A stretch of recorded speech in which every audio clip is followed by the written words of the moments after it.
बिस्मिल्लाहिर्रहमानिर्रहीम अस्सलामुअलैकुम easy learn में खुश आमदीद। आज के लेक्चर में डिस्कशन आगे बढ़ाएंगे। एमसीक्यूज़ सारे डिस्कस हुए डिटेल्स में। आज हम लोगों ने जो शॉर्ट क्वेश्चन हैं उस तक जाना है। यहाँ पर हमारे पास फर्स्ट वन ये है, what is the difference between base quantities and derived quantities, give 3 examples in each case. So ये मैं आप लोगों को सबसे पहले बता देता हूँ। यहाँ पर अगर हम लोग देखें तो ये क्वेश्चन है उसी शॉर्ट बुक से मैंने लिया है। तो यहाँ पर how many types of physical quantities, define the types, give examples. तो फिज़िकल क्वांटिटीज़ को आपको पता है कि बेस होती हैं और डिराइव्ड होती हैं। Base quantities, there are 7 physical quantities which form the foundation for the other physical quantities. These physical quantities are called base quantities. These are length, mass, time, electric current, temperature, intensity of light and the amount of substance. दोबारा से इसको ज़रा सुने कि base quantities आपके पास वो quantities होती हैं जो कि बेसिकली आपकी दूसरी जितनी भी क्वांटिटीज़ हैं उनको डिफ़ाइन करने में मदद देती हैं। जैसे कि बिल्डिंग ब्लॉक्स होते हैं, स्मॉल ब्रिक्स समझ लें आपके घर की, उनको हम बेस क्वांटिटीज़ कहते हैं। वो टोटल 7 है और वो कौन सी हैं, उनके यूनिट वगैरह आपको पता होना चाहिए। 3 एग्जांपल्स आपने देनी मिनिमम, लेकिन 7 की 7 आपको आती हैं। Length, mass, time, electric current, temperature, intensity of light, amount of substance. और डिराइव्ड जो हैं उसकी भी 3 एग्जांपल्स दे दें। वैसे तो वो बहुत सारी होती हैं। ये वो क्वांटिटीज़ होती हैं जो कि बेस क्वांटिटी से मिलके बनती हैं। Those physical quantities which are expressed in terms of the base quantities are called derived quantities.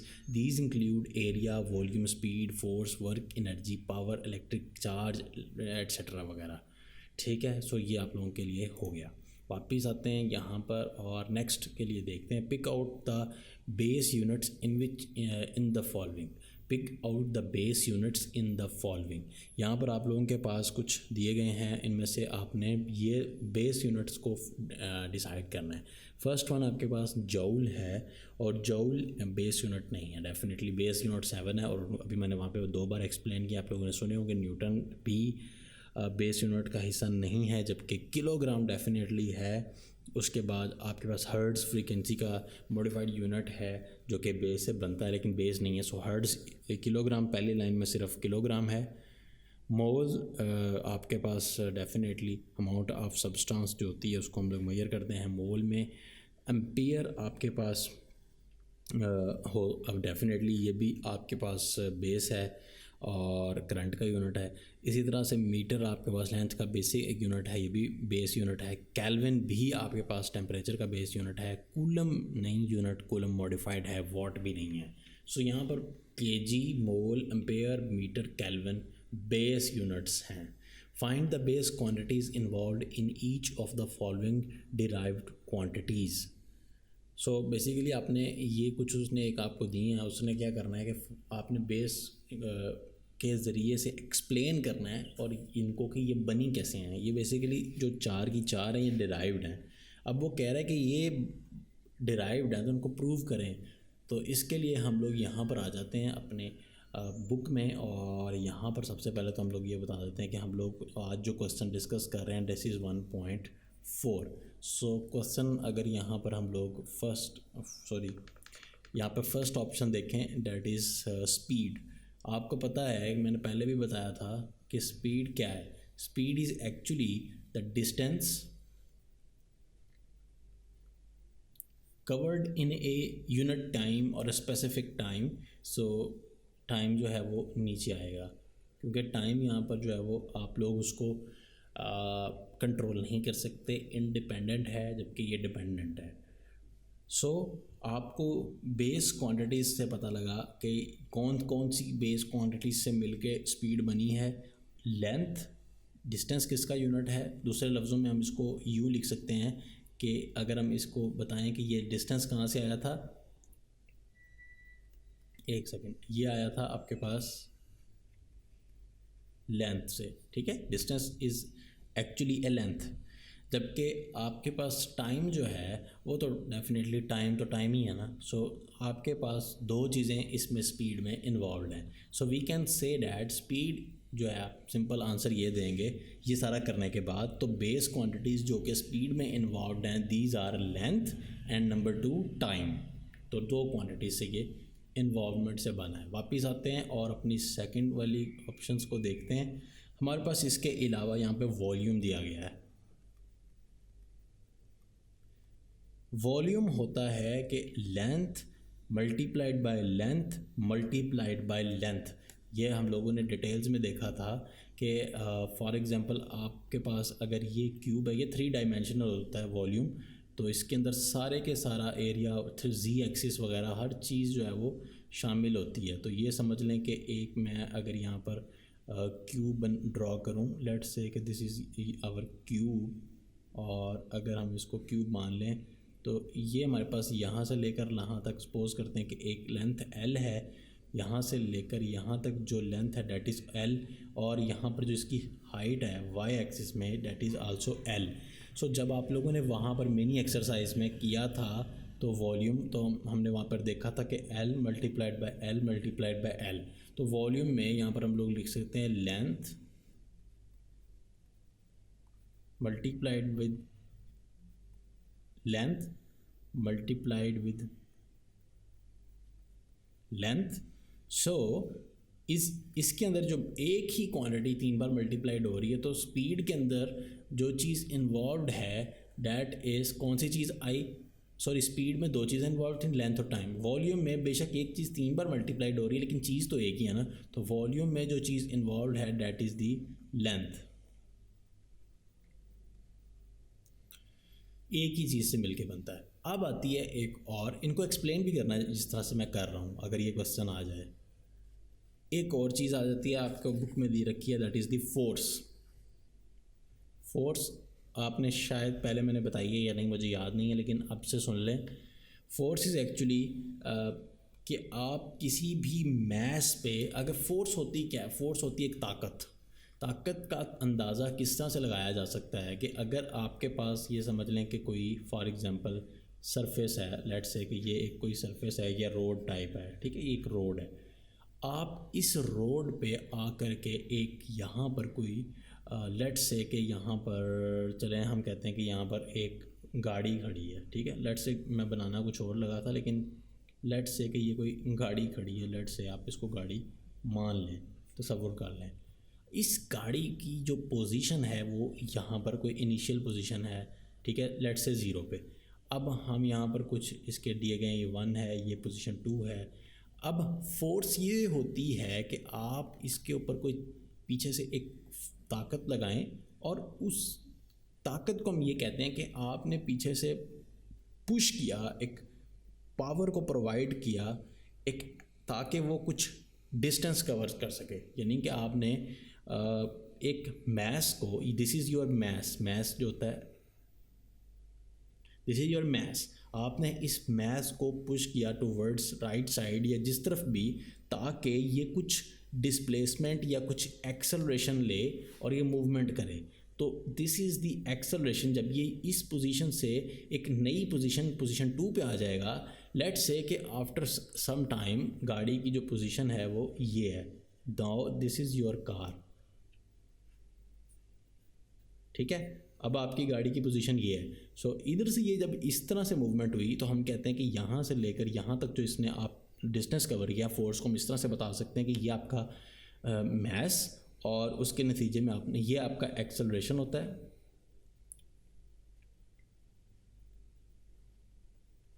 This is your acceleration, ठीक है, यहाँ से जो यहाँ तक आई। और जो आपने एक्सेलरेशन स्पीड यानी कि प्रोवाइड किया उसे, वो जो था उसके साथ मल्टीप्लाइड हुआ मास। जितना हैवी मास होगा डेफिनेटली उतनी ज़्यादा फोर्स हो जाएगी। सो डेफिनेटली ये 2 चीज़ों पे डिपेंड करता है कि आपका जो मास है, नंबर 1 मास मल्टीप्लाइड, नंबर 1 चीज़ तो मास, दूसरी चीज़ कि मास पे डिपेंड करेगी फोर्स हमारी। जितना हैवी मास होगा आपको उतनी ज़्यादा फोर्स लगानी पड़ेगी। दूसरी चीज़ ये कि आप जितना उसे डिस्टेंस कवर करवाएंगे, दिस इज़ कॉल्ड फोर्स यानी कि एक्सेलरेशन।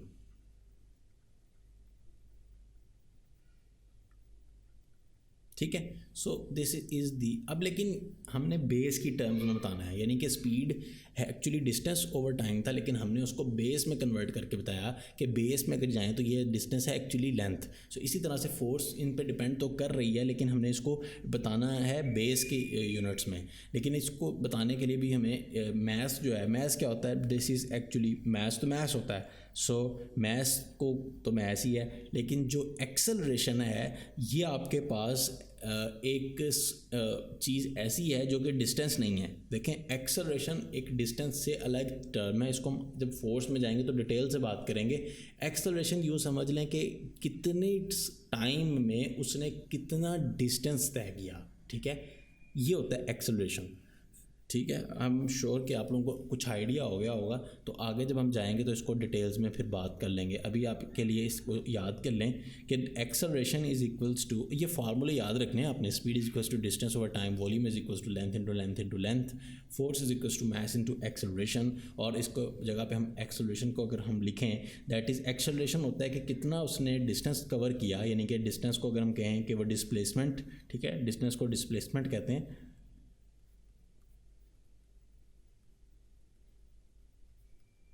कितना उसने डिस्प्लेसमेंट कवर किया कि उतने टाइम में। यूँ समझ लें कि एक्सेलरेशन इज़ जस्ट लाइक कि आपकी जो स्पीड है उस तरह का यूनिट है, जिसको आप लोग लेंथ ओवर टाइम कंसिडर कर सकते हैं। लेकिन एक्सेलरेशन के लिए जो मेन हम लोग यूज़ करते हैं वो बेसिकली डिस्प्लेसमेंट का वर्ड है, जस्ट लाइक स्पीड, ठीक है, अभी के लिए। लेकिन ये अलग टर्म्स हैं, इनको हम लोग डिटेल्स में जब देखते हैं तो फिर ये हो जाती हैं। अब आती है बारी कि हम लोग बता सकते हैं कि फोर्स 3 चीज़ों पे डिपेंड कर रही है। नंबर 1 आपका मैस तो मैस ही रहेगा। दूसरी चीज़ डिस्प्लेसमेंट जो है, जस्ट लाइक लेंथ, जैसे डिस्टेंस और डिस्प्लेसमेंट एक ही चीज़ है। तो जैसे मैंने कहा ना, स्पीड है बेसिकली एक्सेलरेशन, तो जैसे डिस्टेंस था वो लेंथ था, इसी तरह डिस्प्लेसमेंट भी आपका लेंथ आ गया।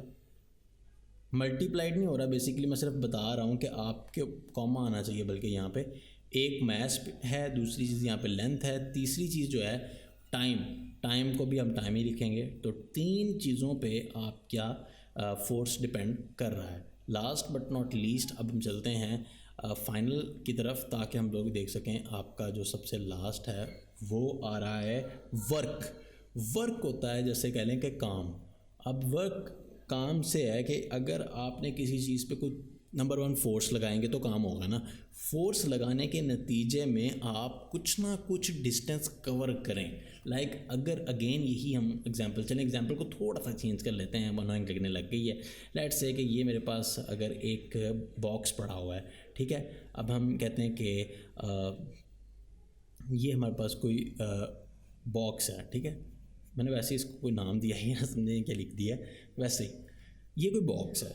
इस बॉक्स ये जो बॉक्स है हमारे पास, ये एक यहाँ पर कहीं पे कोई बस में पड़ा है। लेट्स से कि this is a sort of बस, ठीक है। इस बस में यहाँ पर कोई पड़ा हुआ था सामान, आपने ये बॉक्स को यहाँ से कहीं पर लेके जाना है। दिस इज़ कॉल्ड वर्क क्या होता है, काम होता है, एक टास्क होता है।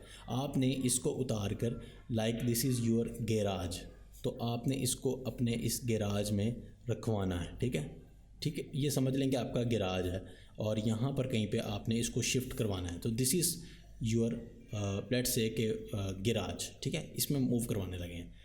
तो वर्क यही होता है कि आपने इसके ऊपर डेफिनेटली एक फ़ोर्स लगाएंगे, और आप ये फ़ोर्स लगाएंगे तो काम होगा, सबसे पहले बेसिक चीज़। दूसरी चीज़ ये कि फ़ोर्स इस तरह से लगानी है कि आप जो टास्क चाहते हैं, जो आप डिस्प्लेसमेंट या जो डिस्टेंस कवर करवाना चाह रहे हैं, वो हो भी, ठीक है। ऐसा ना हो कि आप इजीली फोर्स लगाते रहें और नीचे की तरफ लगाते रहें, बस को उठाते रहें, मतलब कुछ एंड पे आप कहें कि मैंने तो अपनी फ़ोर्स तो पूरी लगाई है।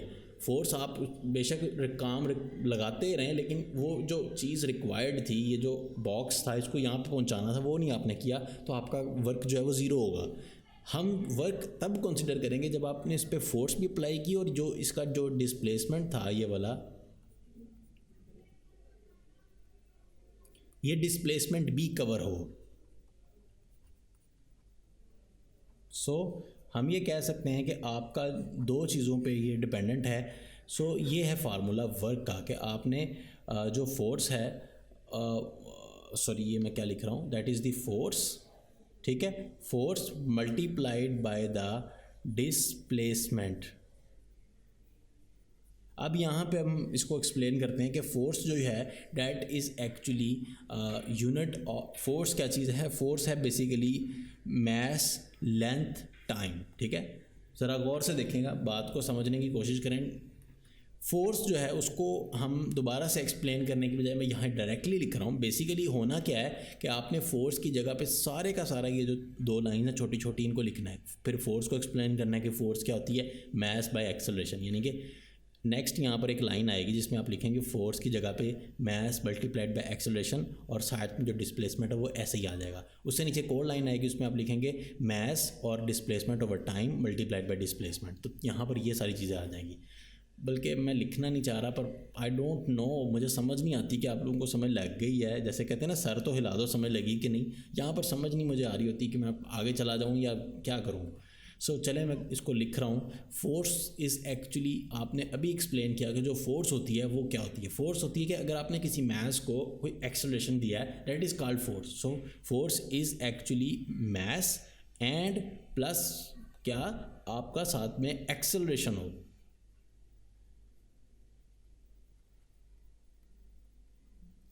Multiplied by displacement. अब बेसिकली हमारे पास अगेन वही सारी एक्सप्लेनेशन चलती जा रही है कि मैस और आपका जो डिस्प्लेसमेंट है वो तो ऐसे ही आ गया।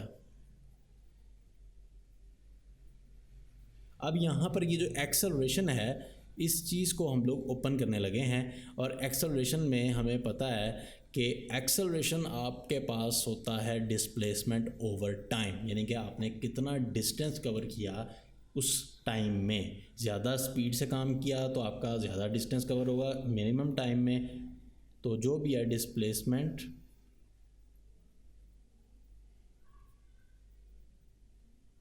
Over time. सो ये है सारा वो काम जो मैं आपको करने को खुद से कह रहा था, लेकिन मैंने खुद ही कर दिया।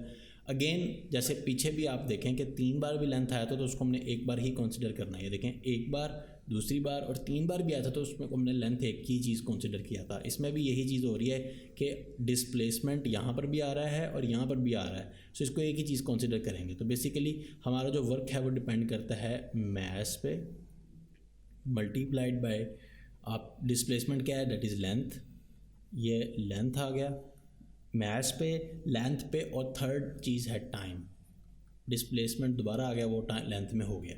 सो ये भी आपके पास 3 चीज़ों पे डिपेंडेंट है। और इसकी भी बाय द वे याद रखना है कि वर्क और फोर्स की जो 3 बेसिक चीज़ें हैं, जिन 3 बेस क्वांटिटी से ये मिल दोनों के बने हैं दोनों, वो सेम है।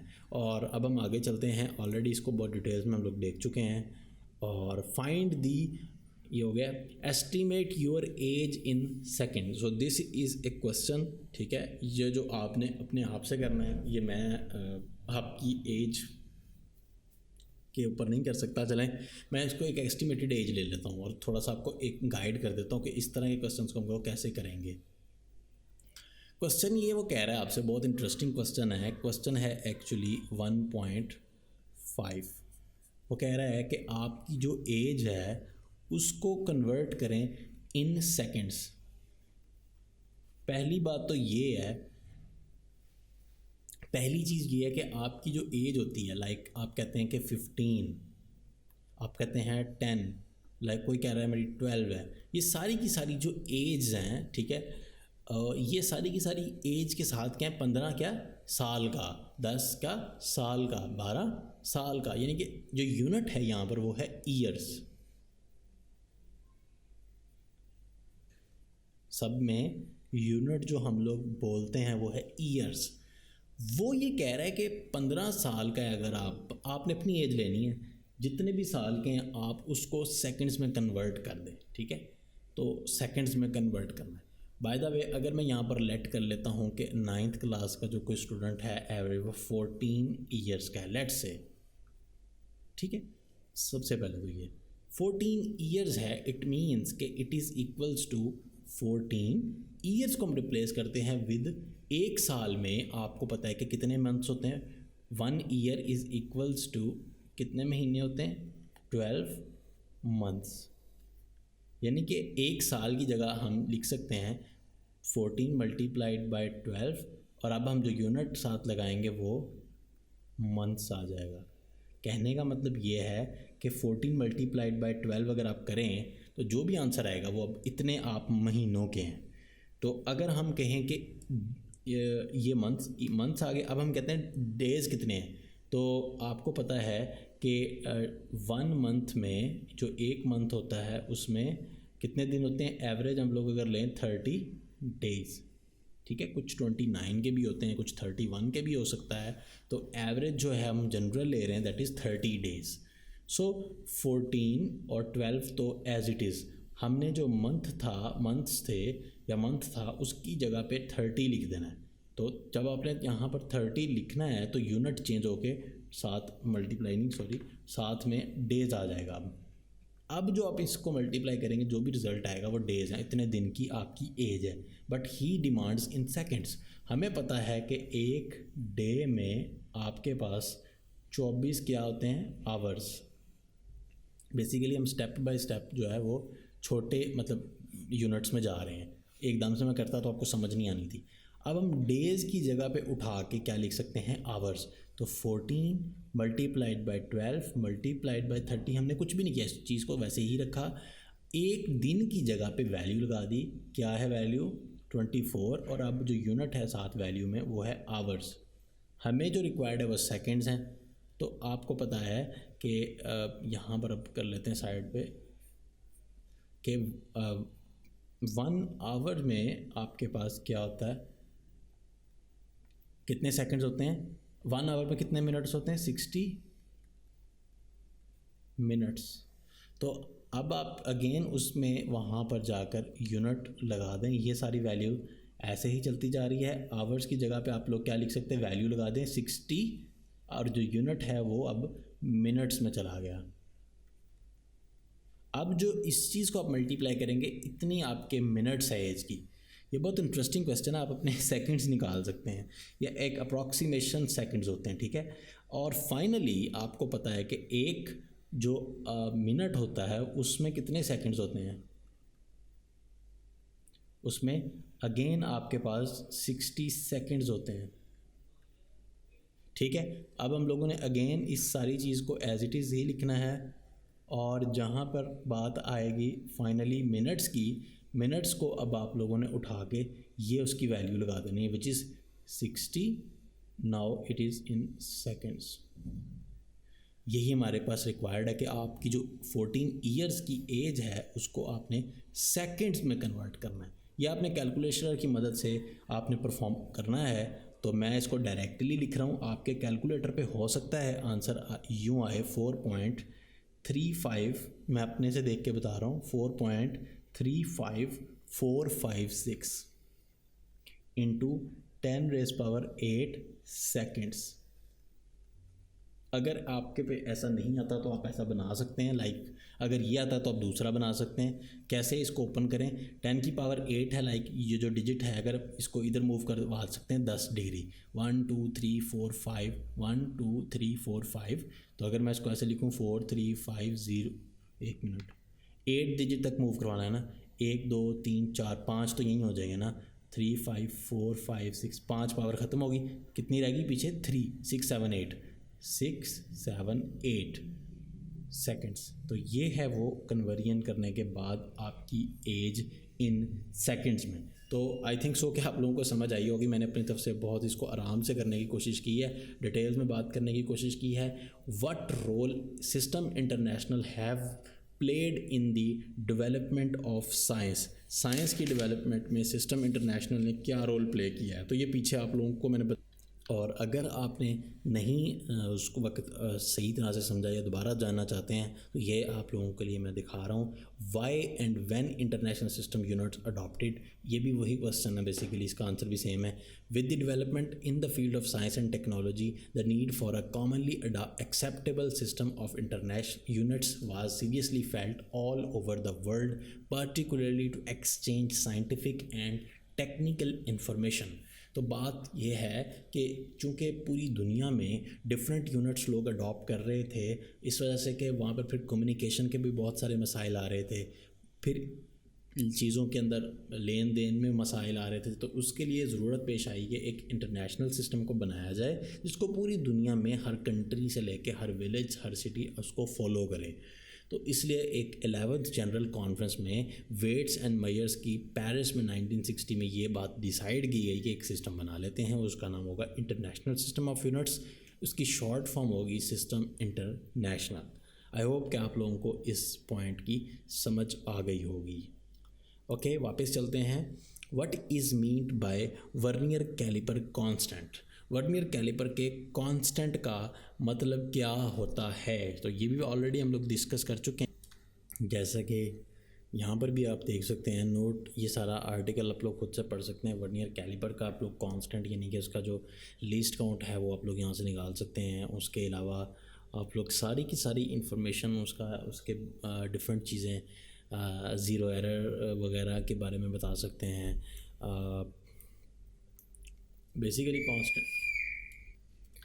कांस्टेंट जो होता है वो यहाँ पर लीस्ट काउंट से मुराद है उसका, कि वर्नियर कैलिपर में क्या है और वो किस तरह से आप लोग उसके अंदर से रीडिंग लेते हैं, तो वो उसका क्या रोल है उसको आपने थोड़ा सा बताना है। तो ये मैंने आप लोगों को बेसिकली इसीलिए दिखा रहा हूँ पिक्चर, कि इसमें आप लोग देख सकते हैं कि सारी इन्फॉर्मेशन दी गई है यहाँ से लेकर यहाँ तक। तो ये सारी नहीं आपने लिखनी, ना टेबल्स बनाने की ज़रूरत है, बस इसको प्रिसाइजली यहाँ से थोड़ा सा यहाँ से लेकर यहाँ तक एक्सप्लेन करें, बस डैट्स इनफ। तो क्वेश्चन अगर थोड़ा बहुत चेंज हो तो उसको आप लोगों ने देख लेना है। What is mean by vernier caliper constant, what do you understand by the zero error of the measuring instrument. Measuring instrument में ज़ीरो एरर क्या होता है आप बताएं। द अनसर्टेनिटी जो होती है किसी भी मेजरमेंट में अगर लेते वक्त आती है ड्यू टू ज़ीरो एरर, के किसी डिवाइस में ज़ीरो एरर की वजह से जो अनसर्टेनिटी हो सकती है, रीडिंग के अंदर करेक्शन करनी पड़ती है, थोड़ा सा डिवाइस के अंदर जो एरर हो सकता है, डिवाइस में जो डेफिशिएंसी होती है थोड़ी सी, उसको हम लोग ज़ीरो एरर कहते हैं। ठीक है, इसके अंदर आप एग्जैक्टली ये लिख सकते हैं कि ज़ीरो एरर की डेफिनेशन है the uncertainty in any measurement taken by any device is called zero error. ठीक है, आगे चलते हैं। Why is the use of zero error necessary in a measuring device. Definitely zero error आप अगर नहीं मालूम करेंगे तो आपकी जो ज़ीरो करेक्शन है वो आप अप्लाई नहीं करेंगे और उसकी वजह से आपकी जो एक्यूरेट रीडिंग है वो नहीं आ पाएगी। तो इसमें आप लोग इंग्लिश में अगर पूछें तो इसका आंसर कुछ ये होगा कि finding zero error and applying zero correction precise and accurate the measurements that we take. जो हम लोग मेजरमेंट लेते हैं उसको वो एक्यूरेट बनाता है। What do you understand by the, ये तुम हो गया था ना। Okay, what is stop watch, what is the least count of the mechanical stop watch you have used in the laboratories. आपने इसके अंदर वही आर्टिकल लिखना है जो अपने पीछे रीड किया था स्टॉप वॉच वाला, कि स्टॉप वॉच में हमारे पास क्या होती है कि हम लोग टाइम वगैरह मेजर करते हैं। मैकेनिकल स्टॉप वॉच से आप लोग 0.1 सेकेंड तक का उसका लीस्ट काउंट होता है और उसमें आप लोग टाइम वगैरह को मेजर कर सकते हैं। बटन होता है जिससे स्टार्ट होता है, एक बार फिर प्रेस करने पे वो स्टॉप हो जाता है और फाइनली वो रीसेट हो जाता है थर्ड टाइम प्रेस करने पे। सो दैट्स ऑल कि आप लोगों ने इसमें एक्सप्लेन कर देना, पीछे से आर्टिकल देख सकते हैं। Why do we need to measure extremely small interval of times. So that's a technical question कि आपको इतने छोटे इंटरवल्स लेने की ज़रूरत क्यों पड़ती है। In scientific calculation time recorded for very short intervals such as finding the value of g by free fall method. तो ये एक मिनट रुकें, ये सीन यहाँ पर आप देखें तो ये वो लिखे हुए हैं सारे, इनको आप लोग देख लें और यहाँ से आप लोगों ने इस तरह से याद करना है। मैं बता देता हूँ कि क्या लिखा हुआ है। In scientific calculation time recorded for very short interval such as in finding the value of g by free fall method. क्योंकि ये बेसिकली आपने याद कर लेना है, ये जी आप लोग आगे जाके जब पढ़ेंगे ना तो ग्रेविटी का जो कांस्टेंट है दैट इज़ कॉल्ड जी, जो कि एक्चुअली 9.8 समथिंग होता है, लेकिन जनरली हम लोग उसको आसानी के लिए 10 भी कंसिडर कर रहे होते हैं। तो ये बहुत कुछ ऐसी चीज़ें होती हैं, जैसे मैं यहाँ से पेन को गिराता हूँ, आपने मेजर करना है कि ज़मीन पे वो कितनी देर तक गिरता है मेरे हाथ से, तो डैट इज़ कि बहुत वो सेंसिटिव मेजरमेंट होगी। जैसे ही मैं वो पेन छोड़ूंगा, मैं स्टॉप वॉच ऑन करूँगा, जैसे ही वो पेन नीचे टच होता है मैंने स्टॉप वॉच को क्लोज़ करना है। तो बहुत हाईली एक्यूरेट रीडिंग वहाँ पर मुझे रिक्वायर्ड होगी, और बहुत छोटे इंटरवल्स की, लाइक पॉइंट्स में भी चाहिए होगी। उसलिए हम लोग यूज़ करते हैं what is mean bye significant figures of A measurement. तो सिग्निफिकेंट फिगर्स एक्चुअली आपको बताती हैं कि आपकी फ़िगर कितनी ज़्यादा एक्यूरेट है। अगर आपकी सिग्निफिकेंट फिगर्स की तादाद ज़्यादा होती है तो सिग्निफिकेंट फिगर्स की वजह से वो उतनी ही ज़्यादा मेजरमेंट एक्यूरेट होती है। How is precision related to significant figures in a measured quantity? Precision means precision means measurements resemble with each other. In precise measurements, each value resembles with other closely. Therefore, number of significant figures become prominent and reason. How is precision related to the significant figures in a measured quantity? Basically वो ये पूछ रहा है कि आपकी जो accuracy है, जिसे हम कहते हैं कि प्रिसीजन कहते हैं एक्चुअली, कि वो ज़्यादा सिग्निफिकेंट फिगर्स हों तो वो ज़्यादा कैसे हो जाती है। उसकी वजह ये होती है कि measurements resemble with each other in precise measurements each value. जो प्रिसाइज मेजरमेंट के अंदर आपके फिगर्स हैं सारे की सारी, लाइक 0.235900, इस तरह की जो सारी की सारी फिगर्स हैं, सारे के सारे डिजिट्स हैं, वो एक दूसरे से बहुत ही अटैच्ड होते हैं, उनकी ख़ास रिजेंबलिंग होती है ईच अदर। सो उस वजह से सिग्निफिकेंट फिगर्स प्रोमिनेंट होती हैं, इस रोल प्ले कर रही होती हैं। So I think this is the last question. Book में देखते हैं एक बार। हाँ जी, तो प्रॉब्लम्स इंशाल्लाह कमिंग लेक्चर में। आज के लिए बस इतना ही। दुआओं में याद रखिएगा। Take care. अल्लाह हाफिज़।